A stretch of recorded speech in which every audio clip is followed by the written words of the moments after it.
नमस्कार, आप देख रहे हैं मुरैना न्यूज और मैं हूं आपके साथ मोनिका।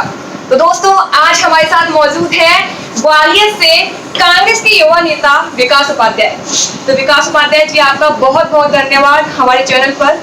मोनिका जी, पहले तो मैं बहुत बहुत धन्यवाद करता हूं आपका कि आपने मुझे आज आपके न्यूज चैनल के माध्यम से जनता से रूबरू होने का मौका दिया। बहुत बहुत धन्यवाद। तो विकास जी, सबसे पहले मैं आपसे जानना चाहूंगी कि आपने राजनीतिक पार्टी ज्वाइन करने का फैसला कब किया? क्या आपका ये बचपन का सपना था कि आप कोई राजनीतिक पार्टी ज्वाइन करेंगे? देखिए मोनिका जी, यहाँ तक सवाल है राजनीतिक पार्टी ज्वाइन करने का, तो मैं आपको बता दूं कि मेरा बचपन जो निकला है वो कहीं ना कहीं कांग्रेस की विचारधारा के बीच में उत्पन्न होते हुए निकला है।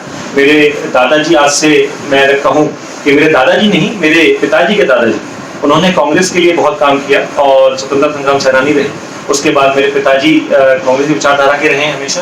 मैंने मेरा बचपन एक कांग्रेस के वृक्ष के नीचे खड़ा होता हुआ देखा है, तो मेरा हमेशा सपना था कि मैं कांग्रेस पार्टी के लिए काम करूं। और मेरा पूरा परिवार मेरे जन्म से जहाँ तक मुझे होश संभाला है, मुझे ध्यान है कि समाज सेवा में अर्पित रहा है। तो ये मेरा बचपन का सपना था और कहीं ना कहीं ये मेरा कर्म भी है कि मैं जनता के लिए काम करूं और जन सेवा का भाव। तो आपने अब तक पार्टी के लिए क्या क्या किया है? मतलब कांग्रेस पार्टी में आपको इतने साल हो गए हैं ज्वाइन किए हुए, तो आपने क्या किया है पार्टी के लिए, मतलब और आगे क्या करने वाले हैं? देखिए, मैं जहाँ तक बात करूँ सक्रियता की, तो कांग्रेस पार्टी में मैं विगत 3 साल से सक्रिय हूँ और मेरे कांग्रेस पार्टी में एक बहुत ही निचले स्तर के कार्यकर्ता के रूप में कार्य किया है और मैं हमेशा से विश्वास रखता हूं कि मैं कार्यकर्ता बन के ही कांग्रेस को मजबूत करूंगा। मैं पिछले विधानसभा चुनाव में अपनी पार्टी के लिए कार्य किया, पार्टी की सीटें जीत के दी और मध्य प्रदेश में सरकार बनी। उसके बाद दुर्भाग्यवश हम लोकसभा में विजय परचम नहीं लहरा पाए, परंतु मैंने लोकसभा में भी अपने पार्टी प्रत्याशी के लिए कार्य किया, बूथों तक कार्य किया, ब्लॉक स्तर पर कार्य किया और मेरा ये आशा है और मेरी उम्मीद है कि मैं जीवन पर्यंत कांग्रेस पार्टी का कार्यकर्ता बनकर कांग्रेस पार्टी को मजबूत करता रहूंगा। तो विकास जी, आपसे हम जानना चाहेंगे कि आपने इतनी सारी राजनीतिक पार्टियों में से सिर्फ कांग्रेस पार्टी को ही क्यों चुना? देखिए मोनिका जी, जैसा कि मैंने आपको आपके पहले सवाल में जवाब दिया कि मेरा बचपन कांग्रेस की विचारधारा के साथ ही बड़ा हुआ। मैंने मेरे पिताजी को कांग्रेस के लिए कार्यकर्ता देखा, मैंने कहीं ना कहीं मेरे आसपास और मेरे जितने भी सहयोगी उनको कांग्रेस के लिए कार्यकर्ता देखा और सबसे महत्वपूर्ण चीज कि कांग्रेस पार्टी के पास पिछले 131 साल का गौरवशाली इतिहास है, जो देश को आजाद कराने के लिए हमारे पास गांधी हैं, हमारे पास नेहरू जी हैं, हमारे पास सरदार वल्लभ भाई पटेल हैं। हमारे पास एक ऐसा गौरवशाली इतिहास है जिसने हमारे देश को आजाद कराने के लिए अपना तन, मन, धन सर्वस्व दान कर दिया। तो कहीं ना कहीं मैं उस भावना से ओतप्रोत हूँ और जन सेवा से ओतप्रोत हूँ, इसीलिए मैंने कांग्रेस पार्टी को चुना और कांग्रेस पार्टी में रहकर जन सेवा करने का मार्ग चुना। विकास जी, अब हम आपसे बात करेंगे रेप केसेस के बारे में। मतलब अभी हाल ही में हाथरस में एक गैंग रेप हुआ है, उस पर आपके क्या विचार है? क्या आरोपियों को सजा मिलेगी या फिर हमेशा की तरह ऐसे ही केस, सारे केसों की तरह केस 10 साल 15 साल तक चलता रहेगा और अभी कोई सजा का कोई वही नहीं होगा कि मिलेगी या नहीं मिलेगी, इंसाफ मिलेगा 19 साल की उस लड़की को या नहीं मिलेगा? देखिए मोनिका जी, जहाँ तक बात करें हम हाथरस केस की, तो मेरा मानना ये है कि इस दरिंदगी के लिए अगर कोई भी व्यक्ति इस समाज में अगर ये सोचता है कि इस जघन्य अपराध के लिए सजा ना हो, तो वो भावनाहीन और उसे बिल्कुल ही निम्न स्तर का प्राणी समझा जाए। मेरा जहाँ तक मानना है कि इस तरह के लोगों को जो इस तरह की दरिंदगी करते हैं, उनका समाज में कोई स्थान नहीं होना चाहिए। मैं प्रशासन से हमेशा अपील करता हूँ और अपील करूँगा कि इस तरह के अपराध के लिए जितनी कठोर से कठोर सजा हो उन्हें देनी चाहिए, ताकि हम समाज में एक उदाहरण प्रस्तुत करें कि आगे जाके हमारी बहन बेटियों के साथ इस प्रकार का अपराध करने के लिए कोई व्यक्ति सोचे तो। और जहाँ तक मेरा व्यक्तिगत सोच है, सजा होगी या नहीं होगी ये प्रशासन के ऊपर निर्भर करता है, परंतु हमारा कर्तव्य है एक सामाजिक व्यक्ति होने के नाते और एक सभ्य समाज होने के नाते हमें इस प्रकार के जघन्य अपराधों के लिए आवाज उठानी चाहिए और कड़ी आवाज उठा के मजबूती से अपना मत सरकार के सामने प्रस्तुत करना चाहिए, जिससे इस प्रकार के लोगों को समाज में कोई स्थान ना दिया जाए। और विकास जी, आपको क्या लगता है कि इंडिया में इतने सारे रेप केस होते हैं, तो क्या लगता है आपको कि लड़की की गलती होती है उसमें, या लड़के की, पेरेंट्स की, या फिर समाज की?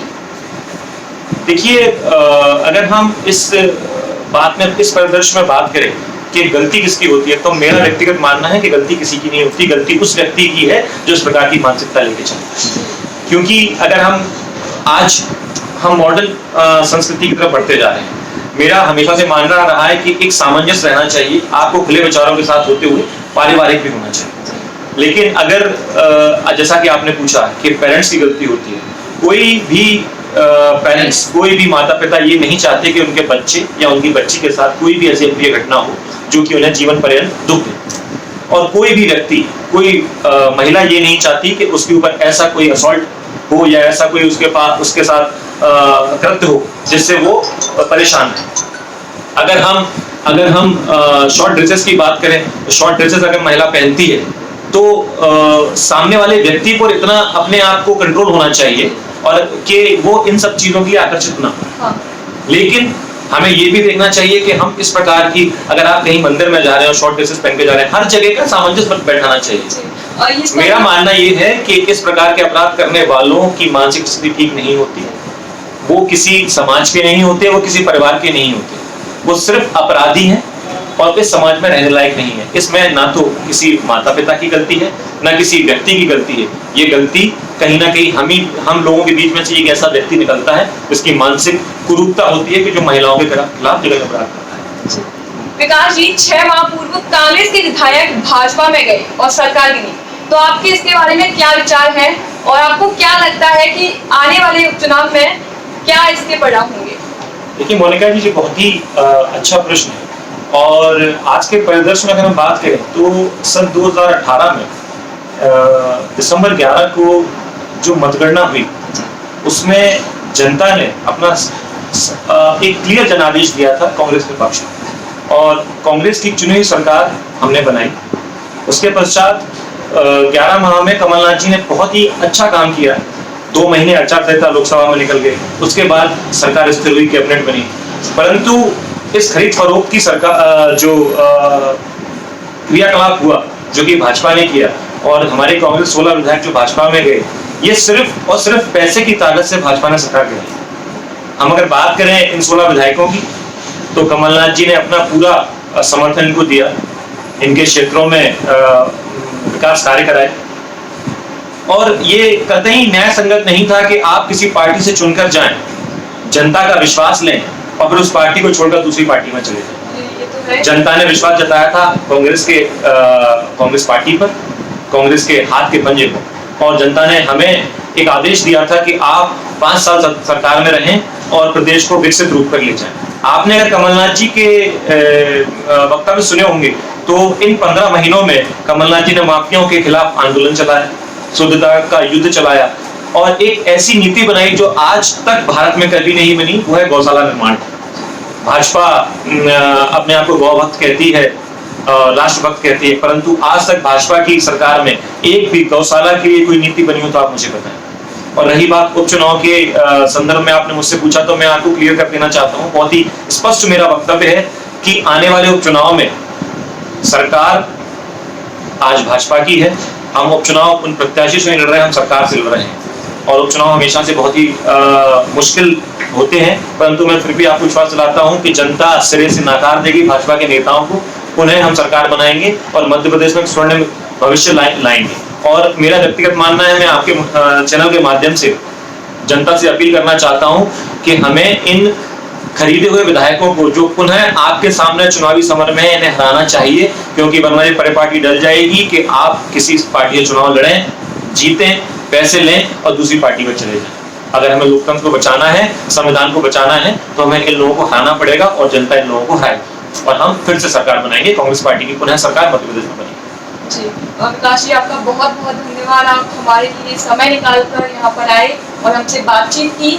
मोनिका जी, मैं भी आपको बहुत बहुत धन्यवाद करता हूँ, और आपका धन्यवाद के साथ साथ मैं समस्त जनता का धन्यवाद देता हूँ जो हमारे कांग्रेस पार्टी विश्वास रखते हैं, और बहुत बहुत धन्यवाद।